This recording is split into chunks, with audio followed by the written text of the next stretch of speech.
Experience when applying for a role is one of the most important things that I think everybody should pay attention to. You have 1 minute to attract the attention of anyone that is looking at your CV. There is a discussion as detailed as the requirement that is needed for this particular role. Okay. And then based on that, again, a job ad is drafted. Just As a to add- recruitment just to advisor, the Just to first check thing that that I in. look for is your skill set and your experience. Hmm. Everybody has this very skill set that you have. Yes. Exactly. What makes you so special? Could you just debunk this? I don't know if to call it a myth.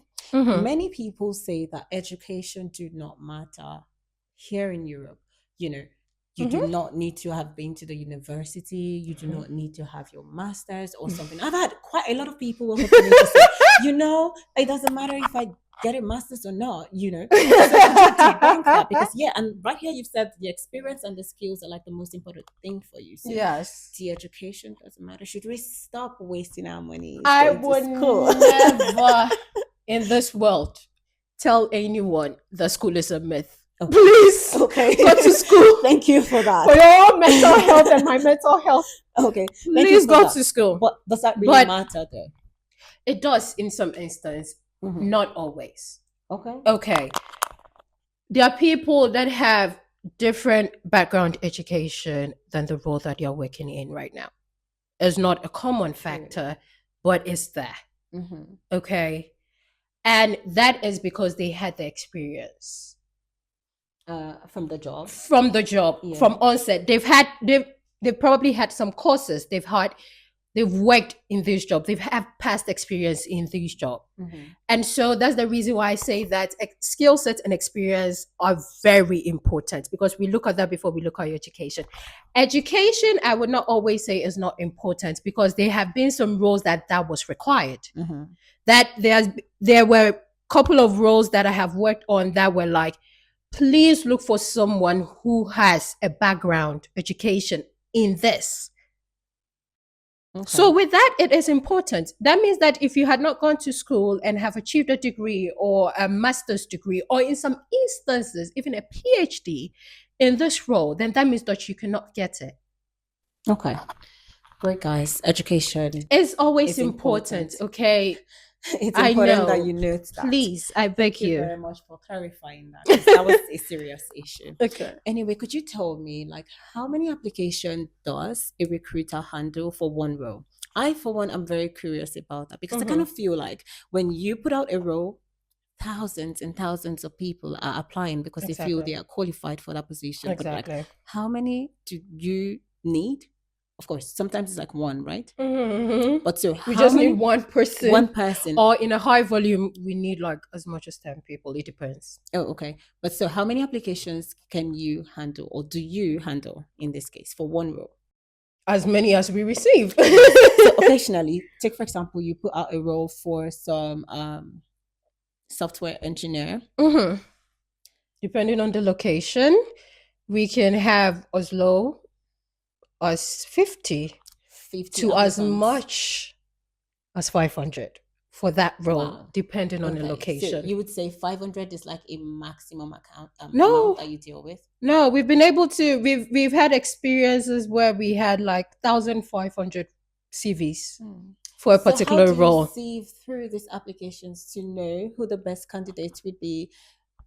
I just want to know more. Exactly. So as I said earlier, it ranges. You can get as low as 20 CV, even sometimes 10. Sometimes we have to go out there and source for candidates. So you can get as low as, let me use 20 since I've been mentioning that for a while, Okay. to as much as 1,005 CVs. Mhm.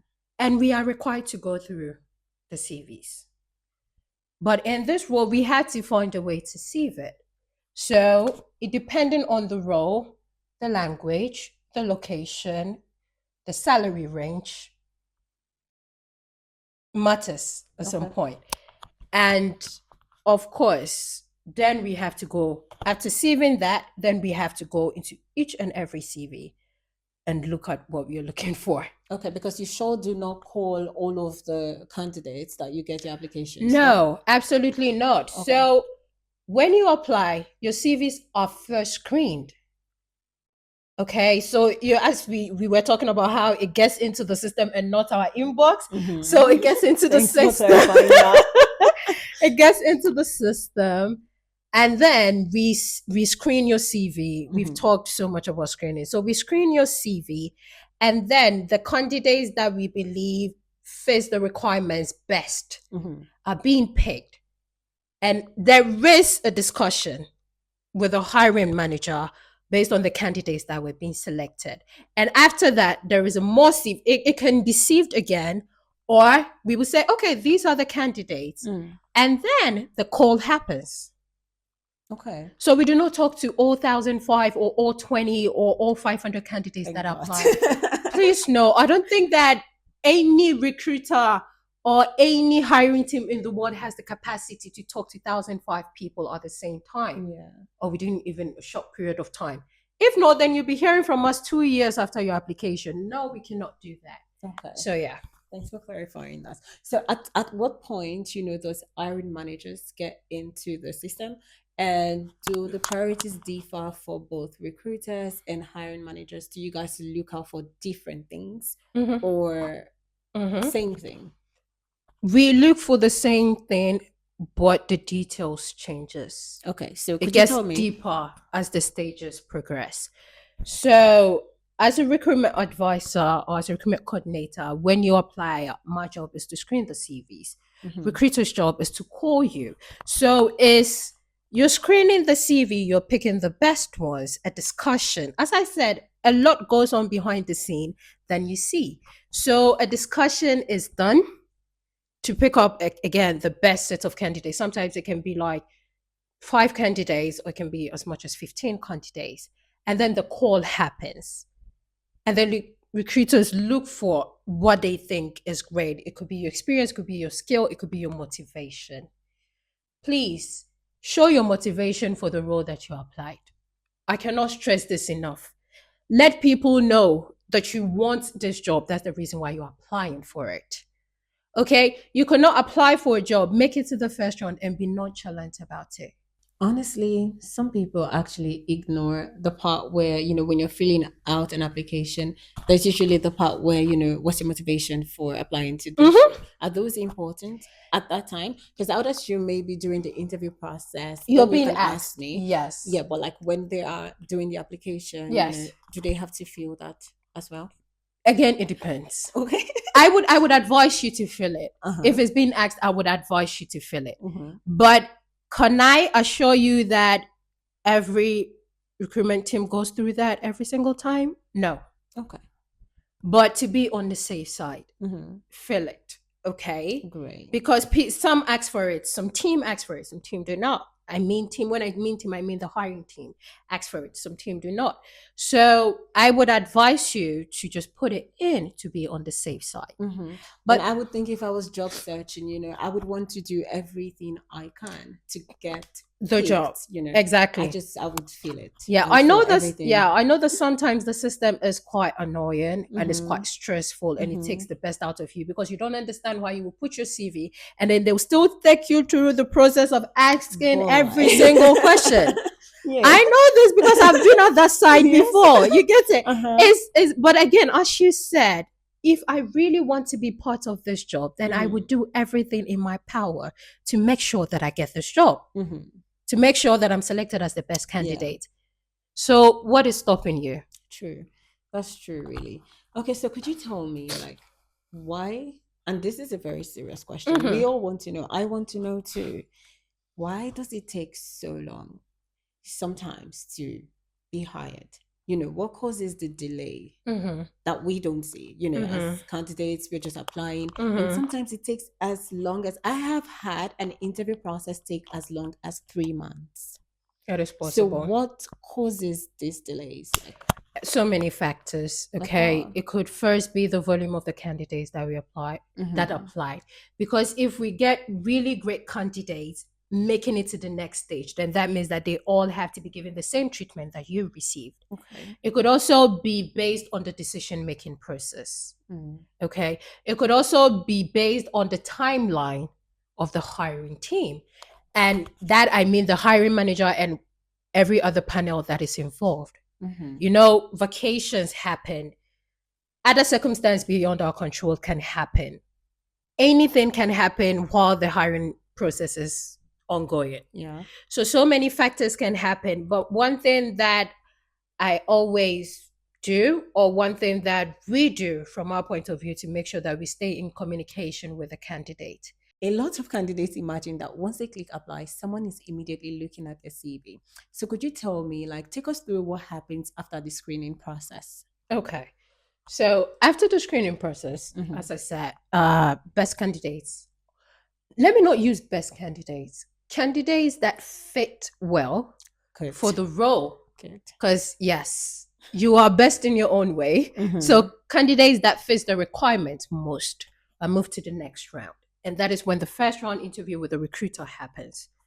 Again, I'm repeating this. Show your motivation for the role. Speak about why you are applying for the role. Let them see your sincerity in it. And then when you move to the next round, when you are able to pass that process, then you move to the next round. And that is where you get the opportunity to meet the hiring manager and any other panel that he selects. That means you are getting closer to the team that you probably will be working with, or you're going to get a feel of the people that you're going to be working with. And so you were a really good candidate. You're a great candidate. You make it out of that. That is where, let me just put it in that this is where you discuss your experience and your knowledge about the role and everything. And this is done with the recruiter and hiring manager, or with the hiring manager? With the hiring manager and other panel. Okay. The other panel is in the discretion of the hiring manager. We have no what is the word? We have no hand in that. We do not make that decision. That decision is solely on the hiring manager and any other panel that he chooses to join his interview. Because I've always wondered, like, is it that, for example, you go to these interviews and then you find the hiring manager and two other people. Exactly. Like, and you're wondering, who are these people? Who are these people? Yeah, I know, right? So the hiring managers pick them to join the exactly, to be on the yes. panel. And as I said, it's in is in the hiring managers, it's in their discretion because they know these people that are joining them as the panel. So they probably go like, oh, this person understands this role like I do. This person knows what we are looking for. So the people that you met are chosen by him. And then you're such a great candidate. You impress them. Then you make it to the final round. The final round or the third round is where you do a case study. And I know you've had an experience in that because you've been on the job market and you've gone through interviews where you do a case study. There, every other discussion also happens. And I don't go in with them. So I cannot tell you what you should say there. But it's between you and how much you want that job and how much you want to impress the team. So you go there, you give it your best. And in some instances, in some very rare cases, you go for either a fourth round or a fifth round. And those we term it as coffee chat or check-in because it's usually not as intense as the previous ones, but sometimes you just have to meet another person to discuss the role again. And so basically that is the whole recruitment process. And if you fit, you get the offer. Then you get the hi, congratulations. And that call. That is usually such a relief. Yeah. So can you just tell me, because that is what this whole thing is about. When people get rejected, when candidates get rejected, how often is it about them?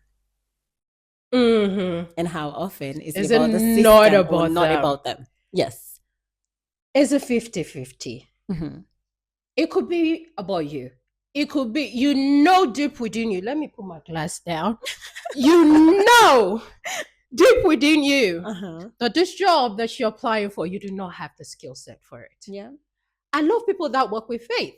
I love people that work with that kind of audacity and confidence. I love people like that. You said to hype yourselves up. Exactly. Girl. I'm begging you. Apply for the job that you have the skill set for. Do you get it?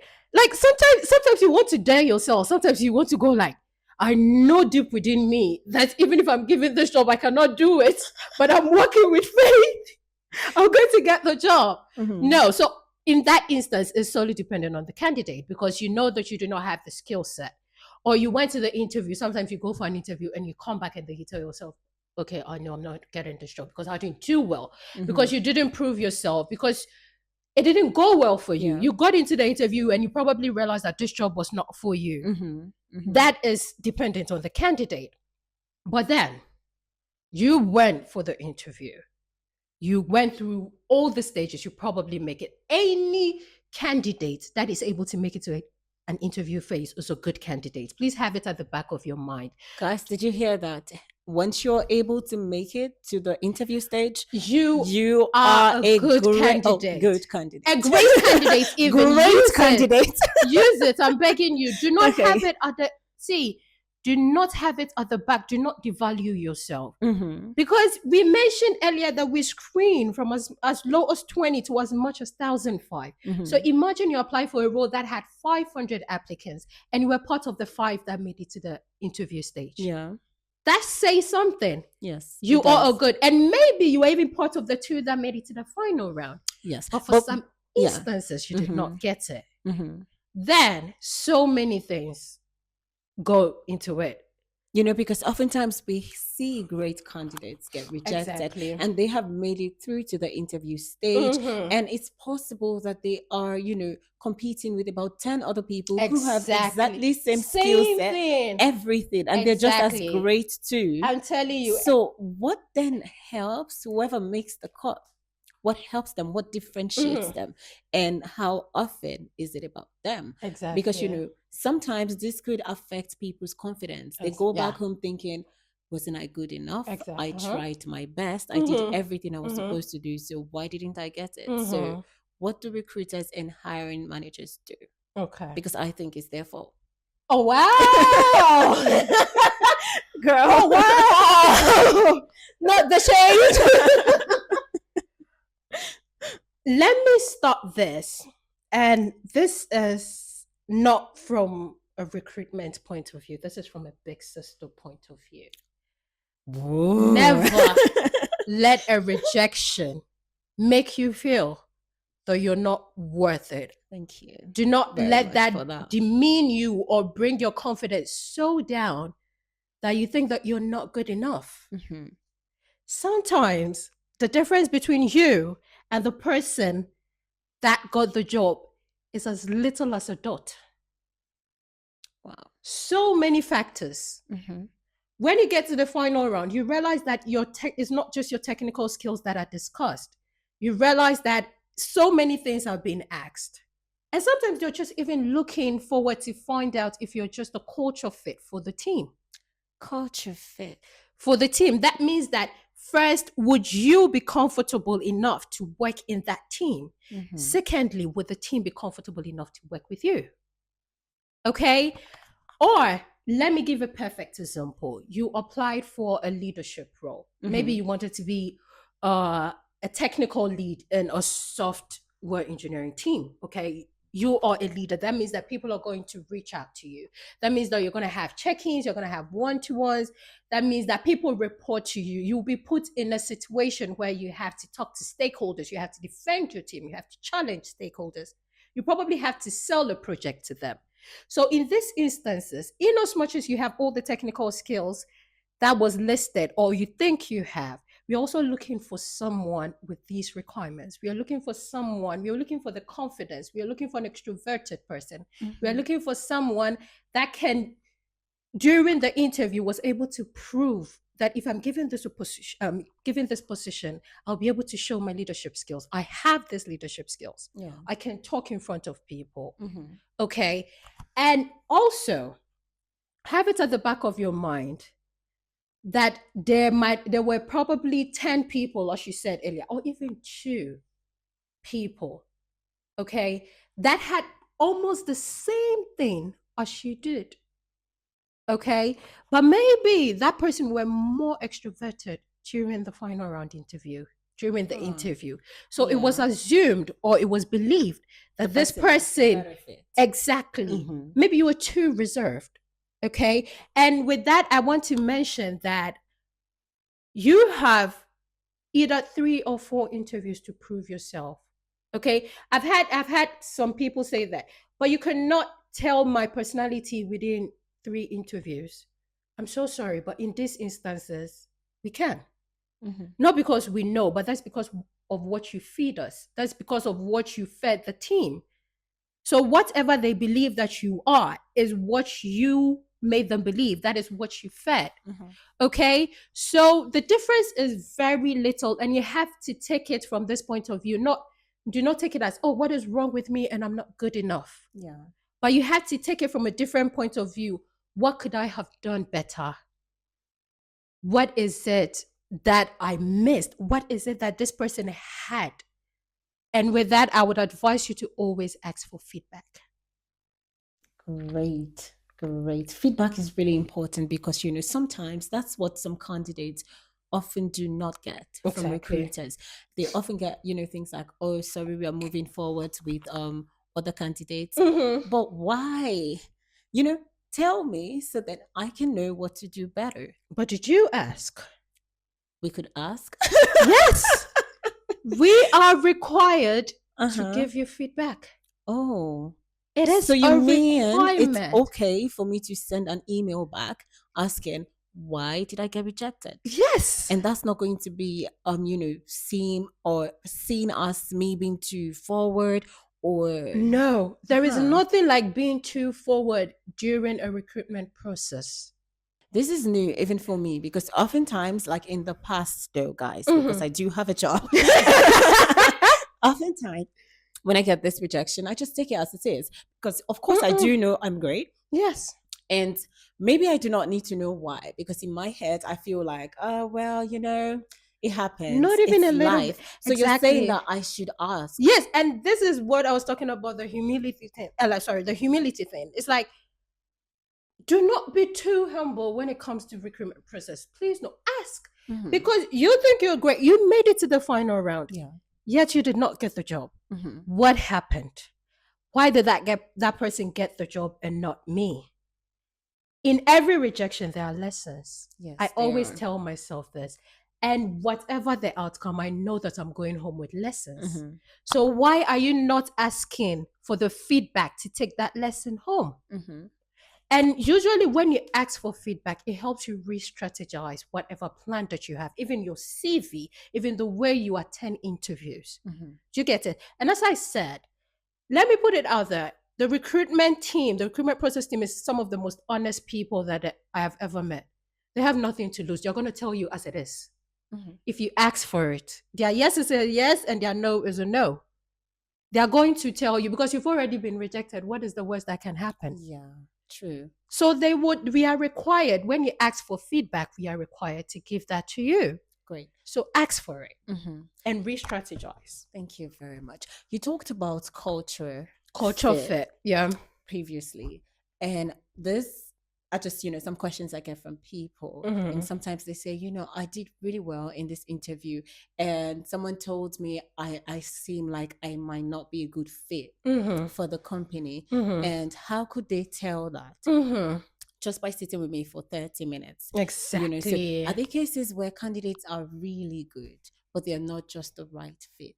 And why would that be? Because sometimes some candidates often think it's, they're being biased towards them. I would feel that too if I got that. So could you just explain better so we can understand? Yes, and that's why I keep saying that ask for feedback. Culture fit might mean a lot of things. Okay. And I think that the hiring manager that you spoke to knows your team than you. So when they say a culture fit or when they say a team fit, when I mean culture fit, I mean team fit, I mean department fit, if you're going to fit in the team. So they know the reason why they said that. And you remember I mentioned that you have these minutes, hours, interview processes that you're going to go through to sell yourself. So whatever you feed us, whatever you give is what we run with, is what we believe. So yes, within that 30 minutes or within that 1 hour interview that you have with a hiring manager, however you behave, they will be able to tell if you'll not be a fit. Because we do not have the opportunity to get to know you outside the interview process. Yeah. And so if you think that you have some skill or if you think that you have some character, we will not be able to know outside the interview process. We don't know you personally. True. We only got to know you through the interview. So yes, You have to ask. I would not be able to give you specific. Sometimes it could be that you're too introverted or you're too extroverted.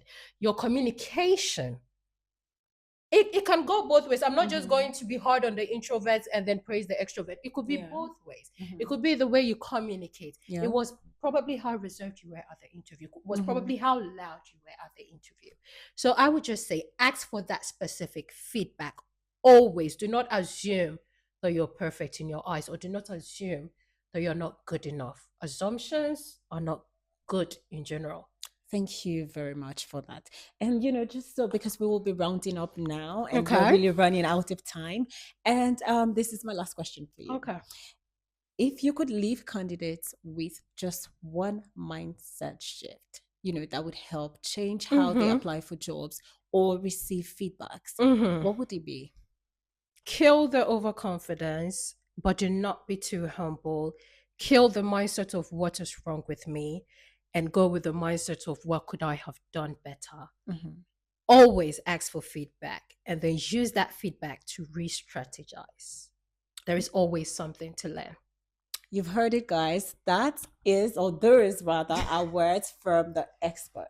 These are people who sit in rooms where the conversations and decisions of whether you get chosen for a job are being made. Thank you very much, for coming on. I really appreciate you. Thank you for everything you said on the show, and I do hope that we have learned so much. I hope so everything we've had to too. share. If not Thank anything, you. I hope that you learned that you're good enough. Okay. At least I know that about myself. Exactly. And you had to know that about you too. You're good enough. Okay. Thank you. You are. Thank you. I really hope this conversation gave you clarity, not fear, not pressure, just a little bit understanding of what you could be doing differently to get the job. One thing I want everyone to remember is rejection doesn't automatically mean you're not good enough. It often means you're navigating a system with more parts than you can see, more parts than you understand. If this episode resonated with you, share it with someone who might need this. And if you have any questions you would like us to cover in future episodes, please leave a comment or send us a message and we will talk about it. Thank you so much for listening. And that's it, guys. See you on the next episode. Bye. Bye.